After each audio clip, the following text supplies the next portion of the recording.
And when you cast your ballot, you'll decide high-profile races for governor and Congress, among others. But some voters will find at the bottom of that list a list of names they may have never heard before. We're talking about the candidates running for judge.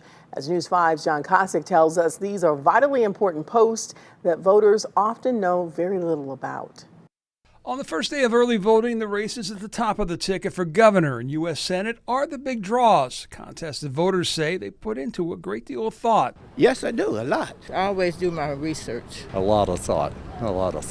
But what about the races further down, like towards the bottom of the ballot? The races for county judge that in Cuyahoga County, number 21 this year. Not like I probably should because no, not really. If you don't, you're not alone, said Case Western's Jonathan Enton. I'm a law professor, and it's often a challenge for me to find out about the candidates. That's because running for judge is not like running for any other elected office. There are some rules that restrict what judicial candidates can say. Judicial candidates don't get into the rough and tumble to the same extent as candidates for executive offices. Someone who's been on both sides is former Cleveland Council President Kevin Kelly, who is now running to be a judge. Kelly's opponent in this race is Karen Common Police Court Judge Wanda Jones. We are restricted in what we can say if it relates to a political matter or anything that might come before us. So we're kind of limited to our resume. But voters like Vita have learned there are tools to assist. I do look at what the judicial recommendations are.